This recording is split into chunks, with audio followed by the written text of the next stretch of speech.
नमस्कार। मैं आशीष राठौर आपका फिर से एक बार स्वागत करता हूं। सुप्रीम कोर्ट ने दनादन दनादन ऑर्डर दे करके यह साबित कर दिया है कि trial court Delhi high court के फैसले के विरोध में नहीं जाएगी। सुप्रीम कोर्ट ने जिस तरीके से यह स्टेटमेंट दिया कि हाई कोर्ट के फैसले को आ जाने दीजिए, उसके बाद हम कोई भी निर्णय लेंगे। इससे यह पता चल गया कि सुप्रीम कोर्ट जो है वो कभी भी दिल्ली हाई कोर्ट के फैसले की अवहेलना नहीं करेगी। दूसरी तरफ ट्रायल कोर्ट को यह चीफ जस्टिस ऑफ इंडिया ने निर्देश दिया था कि ट्रायल कोर्ट साहसिक फैसले ले सकता है, लेकिन इसका भी गलत प्रयोग किया राउज एवेन्यू कोर्ट की वैकेशन बेंच की जज न्याय बिंदु ने, जो कि साहसिक फैसला तो ले लिया लेकिन अरविंद केजरीवाल के बिना फाइल को पढ़े हुए जमानत दे दिया। अब पूरा बखेरा यहीं से शुरू होता है और enforcement directorate Delhi high court में पहुंच जाती है राउज एवेन्यू कोर्ट के जमानत पे स्टे लगाने के लिए। अब यहीं से पूरा मामला सामने आता है। देन उसके बाद सीबीआई 26 जून को अरविंद केजरीवाल को गिरफ्तार कर लेती है। अब खबर यह आ रही है कि दिल्ली हाईकोर्ट से जो बड़ा फैसला आया है, इससे कहीं ना कहीं अरविंद केजरीवाल की और ज्यादा समस्याएं बढ़ गई है। चीफ जस्टिस ऑफ इंडिया की तरफ से क्या करे आदेश आए हैं, ये तमाम चीजें बात करेंगे दोस्तों। और कैसे अब अरविंद केजरीवाल की मुसीबतें बढ़ रही हैं और कैसे इनकी काली कमाई संपत्ति जब्त होगी, ये तमाम चीजें बात करेंगे इस वीडियो में। लेकिन पहले खबर जो आ रही है वो जरा देखिए दोस्तों। खबर ये आ रही है कि यहां पर दिल्ली हाईकोर्ट ने बहुत ही कड़े फटकार लगाए हैं अरविंद केजरीवाल को और कहा है कि आप जमानत के लिए सीधे यहां क्यों आ गए, ट्रायल कोर्ट क्यों नहीं गए हैं। अब देखिए, इस पे 17 जुलाई को सुनवाई होनी है, लेकिन मैं आपको बता दूं कि सीबीआई मामले में अरविंद केजरीवाल ने दिल्ली हाईकोर्ट में याचिका डाली थी और उस पर आज सुनवाई हुई। अभिषेक मनु सिंघवी भी उपस्थित हुए थे और वो कह रहे हैं कि कई लोग को पहले ही जमानत मिल चुकी है और उन्हें सामान्य जमानती मामले में क्यों जेल में रखा जा रहा। अब जरा इसका जवाब अभिषेक मनु सिंघवी जी को देना पड़ेगा। कई लोगों को जमानतें मिल गई हैं, इसका बहुत अफसोस है अभिषेक मनु सिंघवी को। आप सीधा क्यों नहीं बोलते हैं कि संजय सिंह को क्यों जेल से बाहर कर दिए और सुप्रीम कोर्ट ने उनको जमानत पे रिहा कर दिया और अरविंद केजरीवाल को क्यों जेल में रखा है। आप इनडायरेक्ट वे में क्यों बात कर रहे हैं? आप वकील हैं, आप डायरेक्ट बात कीजिए ना। आप इनडायरेक्ट वे में बात को घुमा करके क्यों बात कर रहे हैं? आप क्यों नहीं कह रहे हैं कि संजय सिंह को जमानत दे दिया सुप्रीम कोर्ट ने, आप अरविंद केजरीवाल को क्यों जेल में रखे हुए हैं और किसको और जमानत दे दिया। शराब घोटाले मामले में दोस्तों 18 लोगों तक की गिरफ्तारी हो चुकी है।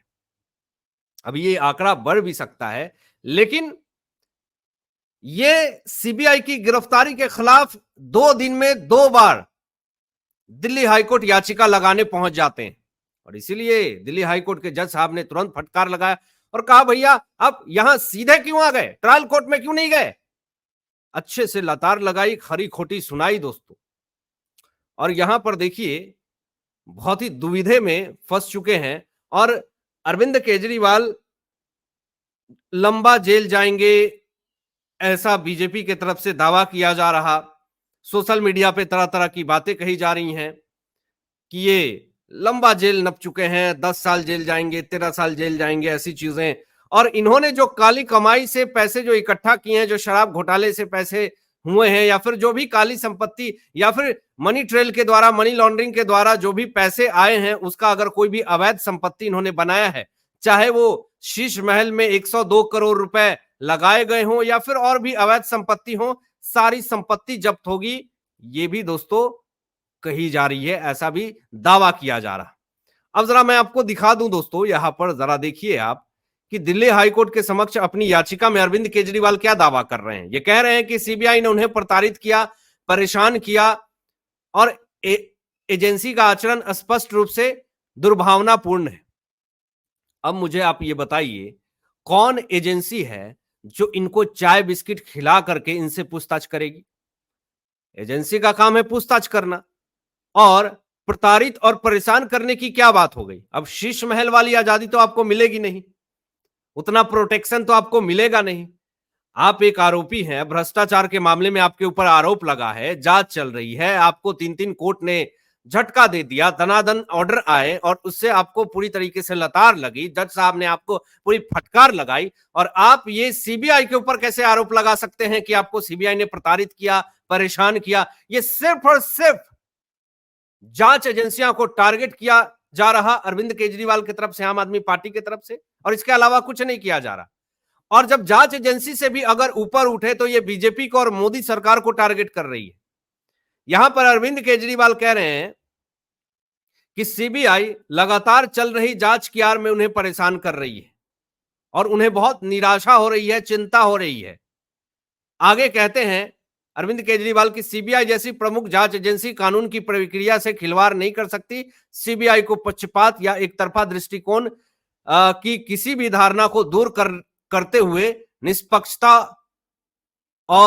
निष्पक्षता के साथ काम करना चाहिए। मुझे बताइए दोस्तों, एजेंसी कैसे गलत व्यवहार कर सकती है? सरकार के अंडर में आते हैं वो, अपने मन से वो कोई काम नहीं कर सकते। आपसे कोई जातीय दुश्मनी तो नहीं है, कोई ऑफिसर से आपकी कोई पुरानी दुश्मनी तो नहीं है। हर एक ऑफिसर अपना काम कर रहा है, उन्हें सैलरी मिलती है, वो अपना काम करेंगे, उन्हें सबूत मिलेगा, उस पर वो जांच करेंगे, उनका यही काम है।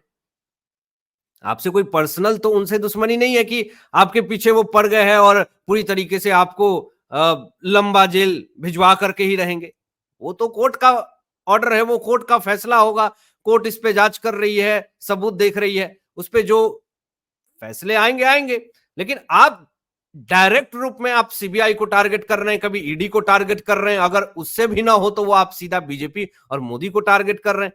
जरा देखिए, बार बार ये बात दिल्ली हाईकोर्ट में, राउज एवेन्यू कोर्ट में, यहां तक कि सुप्रीम कोर्ट में भी यह कहना कि मैं आतंकवादी नहीं हूं, अपनी जमानत मांगते हुए हाईकोर्ट में भी आज आम आदमी पार्टी के संयोजक ने यह बात कहा।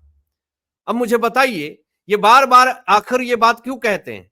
आप आतंकवादी नहीं हैं, आपको यह बताना पड़ रहा है कि आप आतंकवादी नहीं हैं। अरे आप साबित कीजिए ना कि आप आतंकवादी नहीं हैं, आपको दुनिया को बताने की जरूरत है क्या? आप अपने आप को साबित कर दीजिए कि मैं आतंकवादी नहीं हूं। और ये बार बार कह करके तो आप शक की सुई, कांटा जो है वो आपके तरफ ही जा रहा है। आप बार बार ये वर्ड क्यों यूज करते हैं? आपके पार्टी के नेता, आप खुद, आपके वकील, ये सब लोग यही सेंटेंस को बार बार क्यों दोहराते हैं? मैं आतंकवादी नहीं हूं, मैं आतंकवादी नहीं हूं। अरे आपको किसने कह दिया आप आतंकवादी हैं? आप तो खुद कह रहे हैं बार बार कि मैं आतंकवादी नहीं हूं। जब इंसान बार बार एक ही चीज कहे तो वो ना भी हो तो शक होने लगता है कि ये वही है। अब देखिए, यहां पर आपको यह भी बता दूं कि अरविंद केजरीवाल की जमानत को लेकर के 150 वकील आगे आए। अब बताइए 150 लोग कौन है? ये 150 जो वकील हैं वही वकील हैं जिनको केस नहीं मिलते हैं। अब इनके पास इतना फालतू वक्त है कि वो अरविंद केजरीवाल को जमानत नहीं मिल रहा है, उसके लिए 150 वकील सामने आ गए हैं और chief justice of India DY Chandrachud ji को लेटर लिखा है। और लेटर में क्या लिखा है जरा देखिए। सुप्रीम कोर्ट के चीफ जस्टिस ऑफ इंडिया है, वकीलों ने लेटर में लिख करके कहा है कि केजरीवाल की जमानत अर्जी पर जज साहब फैसला लेने में देरी कर रहे हैं। अरे भैया, जांच पूरी होगी, प्रक्रिया पूरी होगी, फिर तो फैसला लिया जाएगा। आप पहले ही क्यों कलेजा फाड़ रहे हैं? तो ये जज साहब आपके बातों में आकर के वो फैसला जल्दी दे देंगे। अभी पूरा मामला देख लीजिए कि आप राउज एवेन्यू कोर्ट की वैकेशन बेंच की जज साहिबा ने बिना अरविंद केजरीवाल की फाइल पढ़े हुए जमानत दे दिया। कितनी किरकिरी हुई ना? तो आप ये प्रेशराइज कर रहे हैं, आप बार बार प्रेशराइज कर रहे हैं। अब इसके पहले तो 500 वकीलों ने चीफ जस्टिस ऑफ इंडिया को लेटर लिखा था और लेटर में लिख करके क्या कहा, जिसमें हरीश साल्वे जी, तुषार मेहता जी, SP राजू जी, ये सब लोग थे। और उन्होंने क्या गुहार लगाई थी? ये गुहार लगाई थी कि राजनीति दबाव बनाया जा रहा केस के ऊपर, और इसमें अरविंद केजरीवाल की भी केस थी। तो उस पर तो आज तक चीफ जस्टिस ऑफ इंडिया जी ने संज्ञान नहीं लिया। तो आप 150 वकील जो हैं, उसमें हाई कोर्ट के जज भी थे, पूर्व जज भी थे। तो वो तमाम जितने भी जज साहब थे, 17 से 18 लिस्ट थी जज साहब की, और भी तमाम वकील थे, सारे लेटर पे साइन था वकील का। तो उस पर तो चीफ जस्टिस ऑफ इंडिया ने संज्ञान लिया ही नहीं, और आप 150 वकील गुहार लगा रहे हैं। तो उम्मीद तो नहीं दिख रही है कि संज्ञान लेंगे चीफ जस्टिस ऑफ इंडिया। यहां पर वकील आगे ये भी कह रहे हैं कि जज लंबी लंबी तारीखें दे रहे हैं और स्टे लगाया फैसले के ऊपर दिल्ली हाई कोर्ट ने, इसमें भी उस पत्र में लिखा गया। और यह भी आरोप लगाया गया 150 वकील की तरफ से, जो लेटर में लिखा गया कि हाई कोर्ट के जो जज हैं जस्टिस सुधीर जैन, जो कि अरविंद केजरीवाल के खिलाफ जो ईडी की अर्जी पर सुनवाई कर रहे हैं, उन 150 वकीलों ने यह कहा कि सुधीर जैन जो हाई कोर्ट के जज हैं वो ईडी के वकील के भाई हैं। अब बताइए, जब कानून के मंदिर में आप बैठे होंगे तो वहां पे सिर्फ और सिर्फ जज, सिर्फ और सिर्फ वकील और सिर्फ केस और सिर्फ सबूत यही होते हैं, इसके अलावा कुछ नहीं होता है। लेकिन आप ये बार बार किस तरफ डायरेक्शन ले जा रहे हैं? आप जज साहब के ऊपर सवाल खड़े कर रहे हैं, आप जज साहब के इंसानियत और उनकी काम करने की डेडिकेशन के ऊपर सवाल खड़े कर रहे हैं, उनकी ईमानदारिता पे सवाल खड़े कर रहे हैं। जब आप केस हार रहे हैं, जब आप सबूत पेश नहीं कर पा रहे हैं, जब आप खुद को निर्दोष साबित नहीं कर पा रहे हैं, जब आप खुद को बेगुनाह साबित नहीं कर पा रहे हैं, तो आप जज साहब को टारगेट कर रहे हैं कि ईडी के वकील का ये भाई है जज हाईकोर्ट का सुधीर जैन। तो इस तरह की बचकाना हरकतें करके क्या आपको लगता है कि अरविंद केजरीवाल को जमानत मिल पाएगा? मुझे तो नहीं लगता है। आपको क्या लगता है दोस्तों? जरूर कमेंट करके बताइएगा। आप क्या सोचते हैं? इन तमाम मुद्दों पे अपने विचार व्यक्त कीजिएगा और ऐसे ही लेटेस्ट अपडेट पाने के लिए इस चैनल को सब्सक्राइब करके बेल आइकन प्रेस कर लीजिएगा और अपने दोस्तों में शेयर कीजिएगा। Thanks for watching my video. जय हिंद, सत्यमेव